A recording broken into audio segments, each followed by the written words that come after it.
Hi, this is Marissa with tutorials on Adobe Photoshop.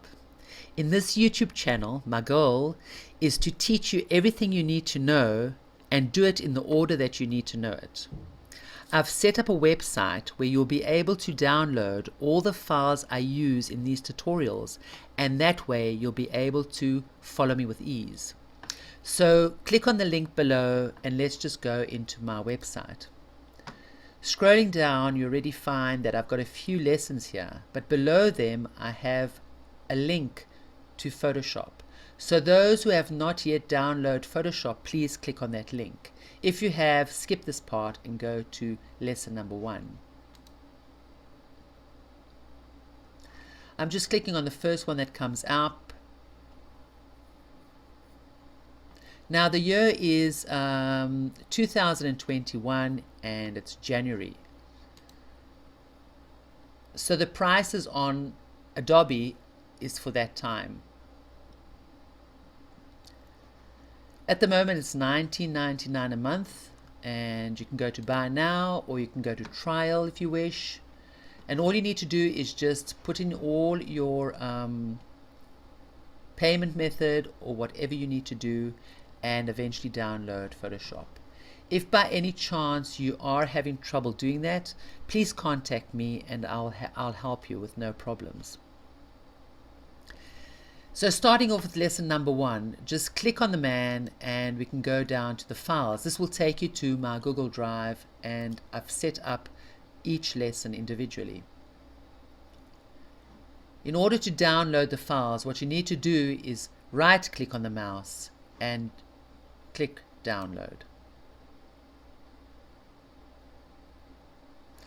You do the next one the same way, and so on.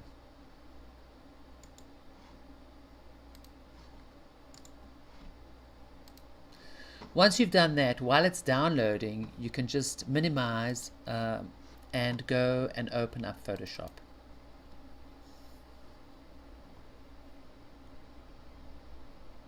Now the first thing I want to do when Photoshop uploads is get us on the same interface, which means that you need to go to Window, Workspace, Essentials, Default.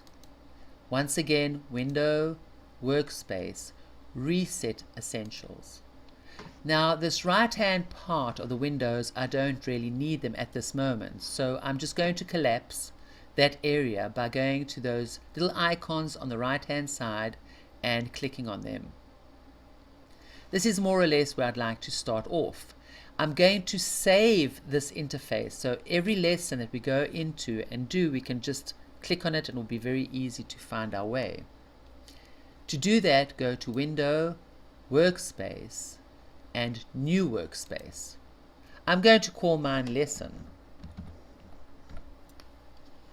And all I need to do is click Save.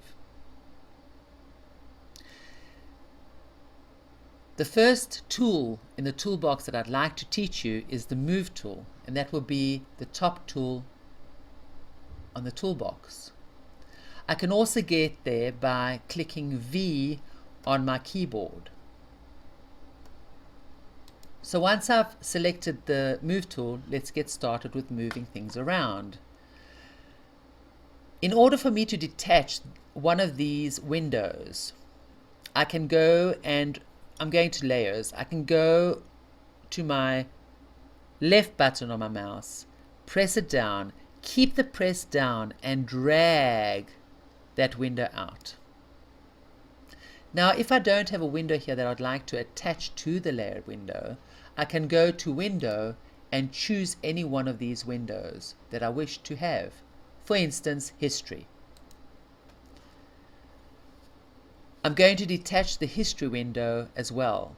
So I'm going to left click on the mouse, keep my click down and drag.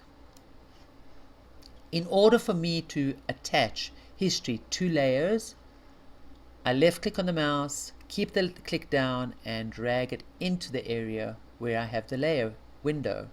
Now I'll see that it's connecting when I see that blue line around it, and that the history has become transparent. So now they are together. And when I move it around, I can move them together. I'm just using the top part.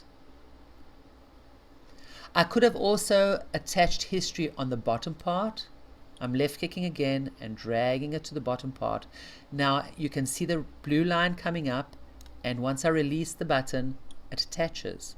The same it will do for the side. I'd like to get back to my reset. In order to reset my interface once again, I go to Window, Workspace, make sure I'm on Lesson, go down to Reset Lesson, and everything will go back to what it was. The next part I'd like to show you is how to open up a file. There are a few ways I can do this. I can go up to File, Open, or I can do Control-O on my keyboard on a PC or Command-O on my Mac. Now, to open up more than one file at a time, there are two ways of doing this. The first way is to click on the first file, click on Shift on my keyboard, and click on the last file. As you'll notice, all 4 files are selected. I'm just going to deselect this at the moment and show you how to do it individually. So let's just say I start off with this guy over here. I can click on him, go to Control on the keyboard, and randomly select what I want. Once I've got my 4 selected, I'm just going to do Open.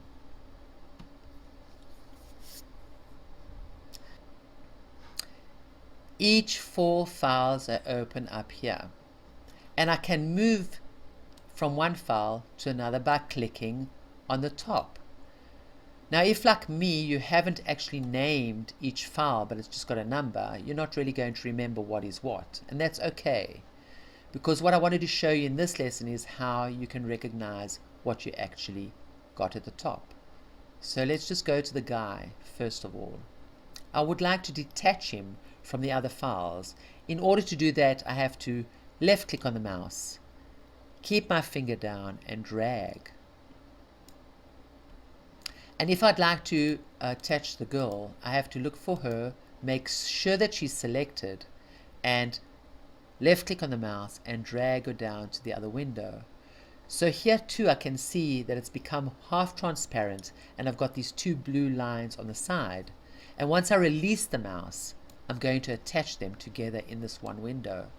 So I can move them around just by clicking on the top part, but I know that both pictures are here. So let's just practice by doing the other 2. So I'm going to first left click on the mouse and drag this one down, go to the next one, left click and drag, and once I see that they're transparent and I've got the 2 blue lines, I can attach them together. So once again I can actually move them around.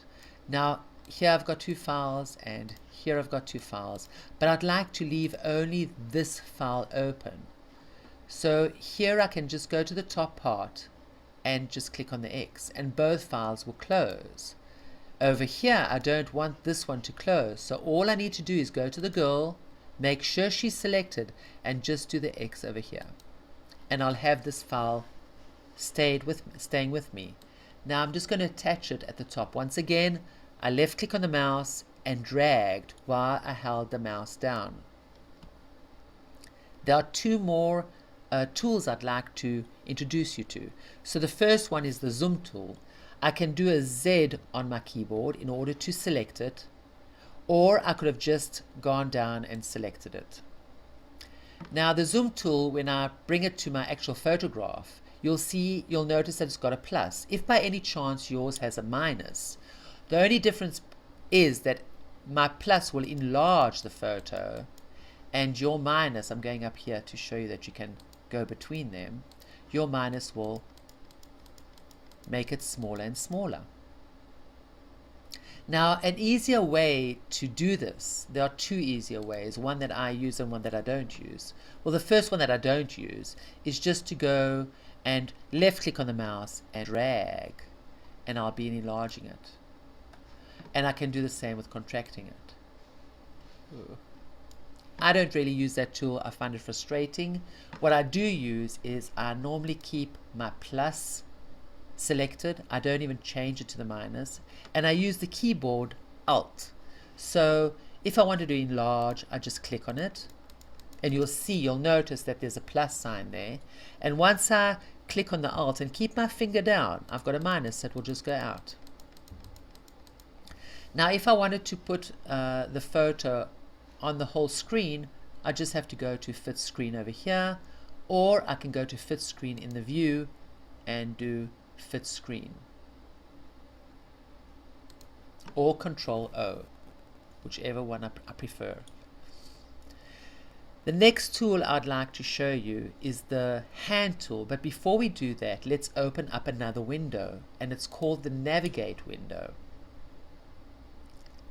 Navigate, there we go, Navigator. So Navigator window, also I can enlarge it, or I can contract it. I can zoom in or zoom out. So if I'm zooming in, you'll notice that this little square on the Navigator window has become smaller, and when I zoom out, it becomes bigger. So for instance, if I wanted to zoom in and I wanted to fix an area, not the area that is actually there, all I need to do is take this hand and move it down to wherever I want. So if I wanted to fix up this part of the mask, it would be very easy for me to get there. Now the hand tool, if I press on that, and I could have just gone to my keyboard and pressed on H, and if I wanted to go back to the zoom tool, go on Z. So it's very good to just do H or Z. It's very, very quick. And I can actually move around and go wherever I want. And this is good when you want to fix little dots that you have from your photograph, because your CDD or your sensor is not clean. And I'm so happy you were here with me. Please give me a thumbs up, comment down below, and subscribe. And if you want notifications, you just have to click that little bell. Hope to see you in my next lesson. So bye for now, and have a great, great day.